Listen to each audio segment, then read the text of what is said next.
Bismillahirrahmanirrahim. I am Dr. Mohibullah Wazir, and now it is the third lecture of the facial nerve, and it is extracranial.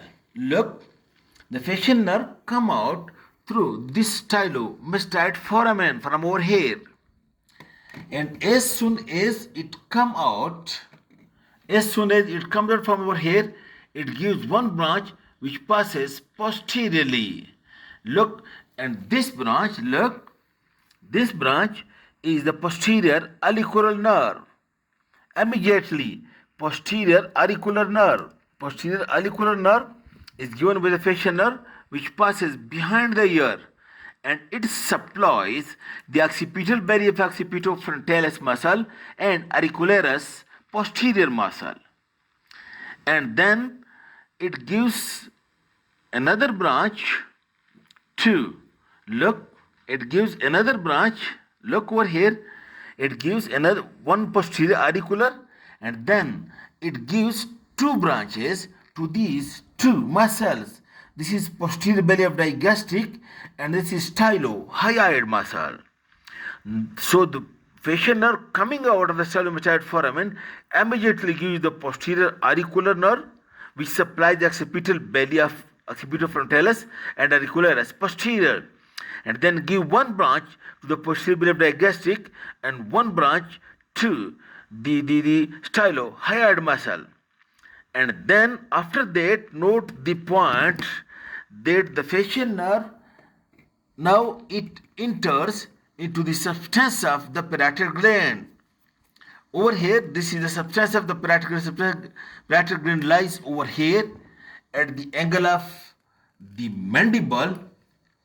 But before it enters into the substance of the parietal gland, or when it enters into the parietal gland, the facial nerve now divides into two divisions. One, this is the temporal division, while this is the temporal upper division, and this is the lower division. And when it enters over here into the substance of the parietal gland, the two divisions divide into branches and unite again and redivide into branches, and ultimately along the anterior border of the parietal gland, along the anterior border of the parietal gland, five branches of the facial nerve comes out. The plexus of nerves that is being formed inside the parietal gland by division of the facial nerve into upper and lower division, and upper and lower division again unite into many branches, and they again unite with one another, and this plexus of nerve which is formed within the substance of the parietal gland, it is called as parotid plexus, or also called as pes and sarinus. Anyhow, then ultimately along the anterior medial margin of the parietal gland, five branches of the facial nerves come out. The uppermost branch, look, this is the temporal branch. Look, this is the facial nerve. The uppermost branch, this is the temporal branch. This branch supplies the frontal belly of occipitofrontalis. It supplies the auricularis at anterior and superior, and it also supplies the upper eyelid. And in this way, the temporal branch of the facial nerve, it is specially meant to make wrinkles in the forehead. And if this is paralyzed, the wrinkle in the forehead, these will be lost. Then the second branch is called as the zygomatic branch. This zygomatic branch of the facial nerve passes over the zygomatic bone.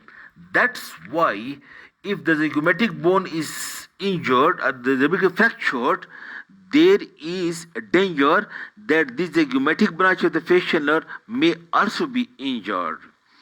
And then this zygomatic branch divide into branches, you look, and it supplies the orbicularis oculi and the muscles on the lateral side of the nose, and few fibers also to the upper lip muscles, orbicularis oculi, and then these muscles on the lateral side of the nose, and then branches to the upper lip, And note the important point. Look, the blinking of the eye, that is being specially because by this zygomatic branch of the facial nerve. And if this part is being paralyzed, look, when there is no blinking, the tears which is being spread over the cornea, this will not be present, and ultimately the cornea gets dry, and there is ulceration of the cornea. That's why in facial palsy must give the natural tear eye drops to keep the cornea wet all the time. Okay, and then the third branch, look over here, this is the buccal branch. And this buccal branch, you can see, it passes along the parotid duct, and it supplies the angle of the mouth, supplies the buccinator muscle, and supplies the lower lip muscles, and it supplies the buccinator. And this buccal branch is especially important for the fact that while chewing the food, and the bolus of food is being shifted from one side to another and from another side to another, if the paralyzed side, the buccinator muscle, then the bolus of food will be stuck, and the patient won't be able to shift the bolus of food from that paralyzed side to the other side.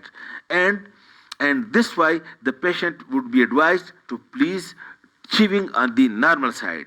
And then the fourth branch, you can see over here, this is the marginal mandibular branch, and this marginal mandibular branch, it supplies the muscles of the chin over here, the depressor muscles of the oral depressor labiae muscle, and it supplies the muscles of the oral cavity as well.